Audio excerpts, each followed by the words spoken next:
Ayaha gobolka waftidan anigu ka midka ahaa cuqaasha iyo madax dhaqameedka kale kala duwan ee meesha jooga dhammaantiin salaamu calaykum waraxmatullaahi wabarakaatu. Jawhar baa ka hadlay, agaasimiga horreeyay baa ka hadlay roolka hay'adda caymiska qaranka iyo ujeedooyinka loo aasaasay.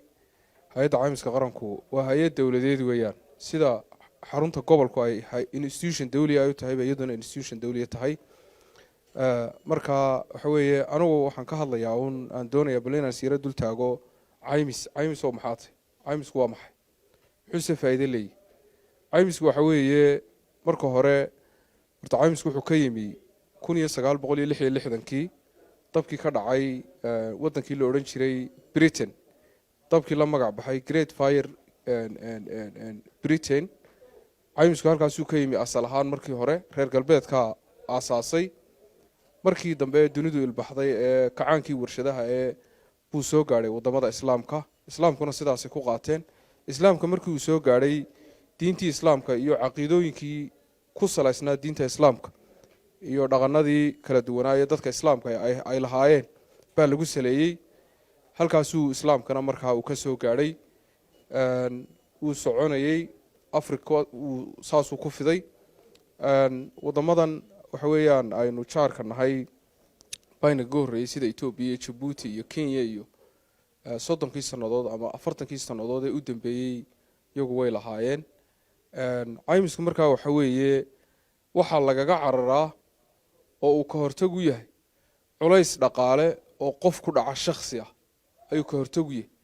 yacni adduunyadu waa la fakiray waxa la war nafbaxan culaysyadan dhaqaale ee dadkeen iyo bulshadeena ku dhacay sidee looga hortagaya. dadna waxa la bulshadu hayso tagto, qof kasta wuxuu bixin karaa ha bixiyo. sanduuq baa la sameeyay qaaraaneed lacagta lagu ururiyo, halkaasa waxa weeyaan qof kasta oo dhibaato ku dhacdo dhibaatada laga dulqaadayay. marka inagu haddaba maadaama aynu ka duwanahay wadamada aynu isku contextka nahay ama aynu isku duruufta nahay ee geeska Afrika, maxaynu doonaynaa inuu caymisku inaga dulqaado ama uu inoo tari doona haddii Ilaahay ka dhigo. caymisku wuxuu dawo ka noqon doonaa culeysyada dhaqaale ee haysta cuqaasheena iyo bulshada kala duwan. dawo noqon doonaa oo waxa meesha ka bixi doonaa shilalka gaadiidka. waxa laga yaabaa inaad ku soo hadhaanuun dilka camdiga ah ee dhaca nin dila magtii inaad ku hadhaan, laakiin wix allaale iyo wixii ka dhacayay shilalka gaadiidku ay sababaan marka gaadiidkeena caymis la geliyay ee wadanku oo caymiska si fiican u qaato waxa loo doonanayaa caymiska. shil gaadiid sababay oo caaqilku uu waxa weeyaan ku hawshoon doona ma jiri doono marka aynu insha Allah gaadiidkeena caymis gelino. taasi waa taas. sidoo kale caymiska waxa inaga xidhan la macaamilka wadamada jaarka sida imika Ethiopia oo kale. Ethiopia ogtiino gaadiidkeenu ma galo, gaadiidkan waa weyn ee xamuulka ay rarka qaada. Ethiopia ma galaan, sababtuna wax kale ma. Ethiopia waa wadan caymis leh, gaari kasta caymis buu ku jira. inaguna gaadiidkeeni gaadiid caymis ku jira ma. sababta aanay gaadiidkeenu aanay Ethiopia u gali kareyn waxa weeyaan waa caymis la'aanta weeyaan. taasina waxaynu doonaynaa inay meesha ka baxdo oo xataa gaadiidkeena iyo dadkeena ay shaqaabuur u noqoto. haddii gaadiidkii caymis la geliyo gaadiidkii meel walba galaya, Djibouti buu galaya, Ethiopia buu galaya, wadamada jaarka oo dhan buu galaya. taasina waxa weeye waa duruuf ina haysata haddii Ilaahay ka dhigo. waynu u baahannahay inaynu meesha ay ka baxdo arrinta iyaduna meesha waxa weeye aynu doonaynaa in caymisku meesha ka saaro waxa weeye maalgashadayaasha caalamiga ama waxa loo yaqaano foreign investors markay wadanka ay doonayaan inay maal gashadaan hantidooda ay ku aaminaan waxay eegaan marka hore horta wadanku wadan jira ma yahay, qawaaniin ma leeyahay, borders iyo xuduud ma leeyahay, wadan lacag ma yahay, baanan ma leeyahay. waxa ku xigay la eegaa waxa weeye wadan caymis la meeyay. waxa weeye company-gu adduunyada imika halkay marayso wax walba markii caymis la geliyay bisadaha iyo ayda ay dhaqdaan ay caymis geliyeen markay wax ay caymiyaan ba waayeen.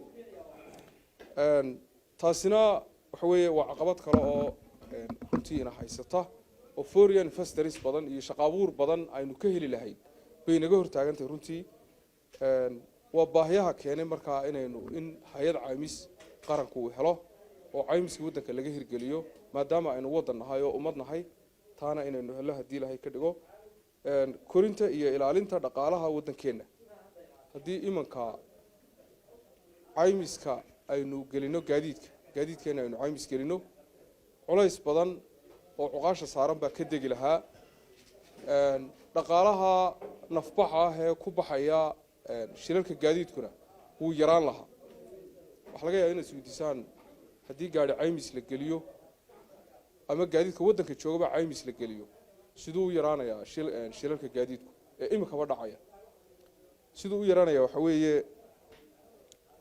qofku markuu gaari caymis ku jiro uu wato kalsooni buu leeyahy kalsooni buuxduu leeyahy waa la jeegaraynayaa kombaniga uu ka caynsan yahay gaariga xaaladiisa waa lala soconayaa conditionkiisaa la eegayaa bil walba waa la jeegaraynayaa dareewalka xaaladiisaa la eegayaa indhihiisaa la eegayaa badqabkiisa caafimaad ee kalea la jeegaraynayaa yacni dareewalka iyo gaarigu waa laysu miisaamaya halkaa markaa waxaa meesha ka baxaysa gaarigii xumaa ee laga yaabo in cillad gaariga ku timi uu shil u gelayay oo dabeeta miskiin yaroo dareewala dusha laga saarayay wax kaloo iyaduna meesha ka baxaysa qof reer miyiya oo iska caydho aan waxba haysan 20 neef oo adhay haysta ama 30 neef haysta marka dhibaata dhacdo xoolihiisa loo soo xaraashayay la xidhayay dhibaatadaasoo dhan caymisku inaga kor qaadaya waxaan odhan karnaa faa'iido weyn oo iminka laga yaabo aynaan fahansanayn ayuu waddankeena iyo dadkeena iyo madax dhaqameedkeena uu caymisku leeyahay marka horta intaanu wadnaa waa intaas waa la iga dambeyn doonaa asalaamu alaykum